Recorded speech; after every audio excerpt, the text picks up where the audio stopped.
Hola, queridos alumnos y amantes de la lengua y de la literatura en general. Veis que vengo, bueno, ligeramente cambiado.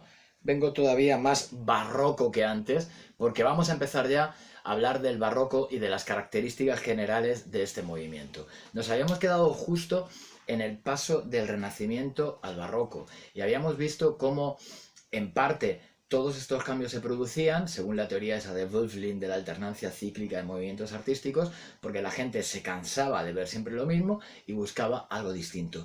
Y es que, en cierta medida, el barroco va a ser lo opuesto al Renacimiento. Enseguida lo veremos. Sin embargo, los movimientos artísticos no vienen de la nada. Y entonces también vamos a ver que, en cierta medida, hay una continuidad de los géneros, los temas, los tópicos del Renacimiento, pero que estos se van a tratar de una manera ligeramente distinta. Hay movimientos que se producen con una gran ruptura, por ejemplo las vanguardias en el siglo XX, que aparecen muy de golpe y que suponen un cambio muy radical, pero en general los cambios de los movimientos artísticos son como sucedía en una parábola que contaba Borges o que escribió Borges, en el que había un palacio enorme, decía que era tan enorme que había una serie de castillos y que el caminante iba pasando, iba yendo de un castillo hasta el otro, que eran castillos o torres. Y decía que no notaba, cada castillo era de un color distinto, pero el que caminaba no notaba ningún cambio de color. Cuando veía un castillo decía, es de tal color, el siguiente del mismo color. Sin embargo, el primero era, digamos, amarillo y el último rojo. Es decir, gradualmente se había ido cambiando del amarillo al rojo sin que el viajero se diera cuenta, porque los cambios de color eran muy graduales, sucedían poco a poco. Algo así sucede también con los movimientos artísticos a veces, y es que van cambiando poco a poco sin que la gente nos demos cuenta. Ya digo, a veces, sobre todo en la actualidad, los cambios son muy radicales. Entonces, del Renacimiento pasábamos al Barroco. Hay una serie de condicionamientos históricos, como decíamos que sucede en los cambios de todos los movimientos artísticos, que es que en el Renacimiento España se llega a constituir en un imperio y durante el barroco ese imperio se va desintegrando poco a poco o va perdiendo fuerza poco a poco hasta desintegrarse. Además, se produce una enorme corrupción política que conlleva una degradación social y un aumento de las desigualdades sociales.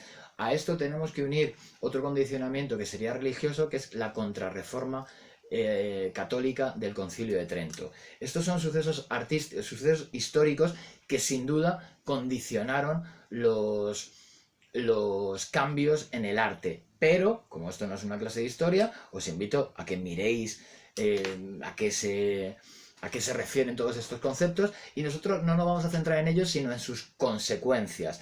Seguramente influidos por estos condicionamientos históricos se produce un cambio del Renacimiento al Barroco, ya digo, como de la noche al día.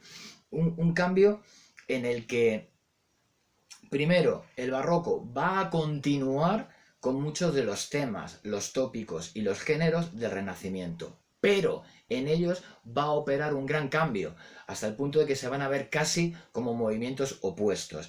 Y es que en el Barroco se va a producir una parodia, una burla y una crítica de todo lo que se había visto en el Renacimiento.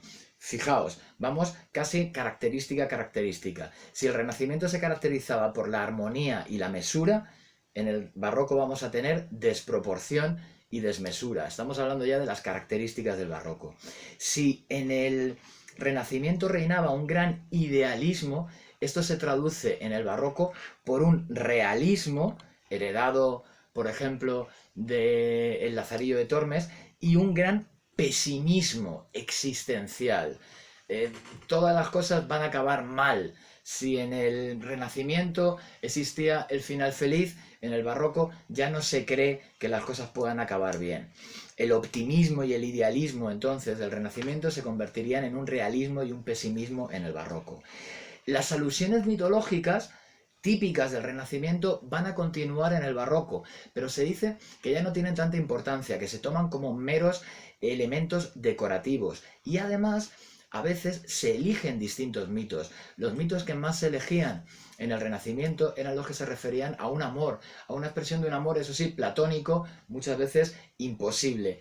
En el Barroco, o bien se realiza una burla de estos mismos mitos, por ejemplo, los romances satíricos dedicados a Ero y Leandro, pues una pareja de enamorados que eran el emblema del amor fiel en el Renacimiento y que en el Barroco ya no se lo creen.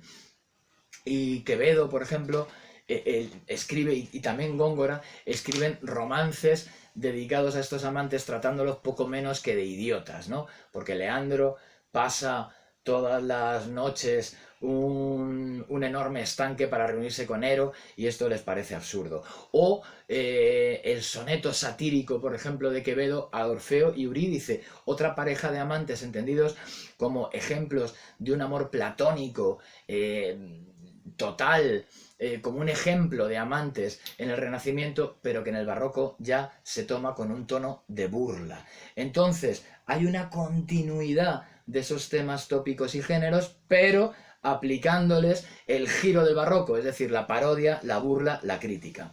En cuanto al amor platónico típico del Renacimiento, bueno, pues en el Barroco uno de los temas principales va a ser también el amor, pero ese amor no es un amor platónico. El tema principal del Barroco es el del desengaño del amor, que el amor no sirve para nada, que el amor no es una experiencia que transforma al amante, sino que en la mayoría de las veces es un sentimiento fingido. Fijaos, el desengaño del amor. Y el tema principal, el tópico principal del Renacimiento, que era el Carpe Diem, aprovecha el momento, y aquello del coligue, huirgo, rosas, aprovecha el momento y coge los frutos de tu edad, porque después el tiempo pasa rápidamente. A esto se le da justamente la vuelta. Fijaos, si yo digo el tiempo pasa rápido, así que aprovecha la vida, bueno, estoy diciendo que aproveches la vida. En el Barroco se dirá lo contrario. Tú aprovecha la vida si quieres, que al final viene la muerte. Es decir, los tópicos principales del Barroco van a ser el tempus fuit, el tiempo pasa, y memento mori, acuérdate de que vas a morir. Entonces, claro, el final es desgraciado. En el Renacimiento teníamos la muerte viene rápida, así que aprovecha la vida, coge de tu alegre primavera el dulce fruto y pásalo bien.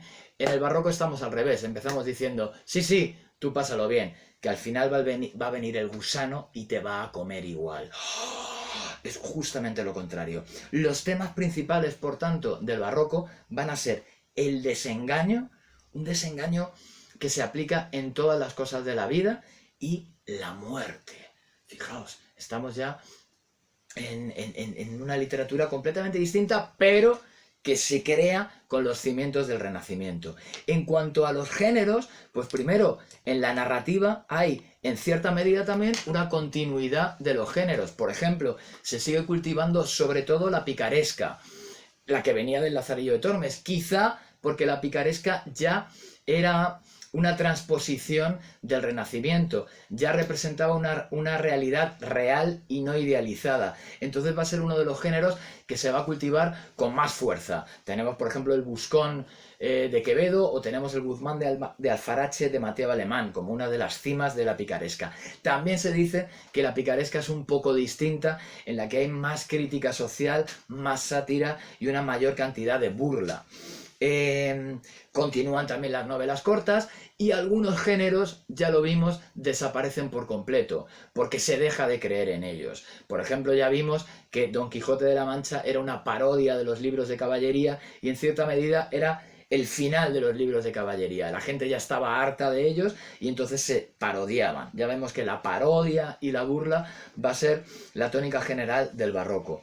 Respecto a la poesía, pues podemos decir lo mismo, que en cierta medida hay una continuidad y nos podemos encontrar con poemas de amor típicamente petrarquistas, pero en general se produce una crítica y una sátira del petrarquismo. Ya no se cree en el petrarquismo y se pueden tomar los mismos motivos, pero para hacer burla de ellos. Y veremos muchos sonetos o romances de Góngora o de Quevedo dedicados a criticar, a burlarse del petrarquismo. Mención aparte merece el teatro, que surge de la nada.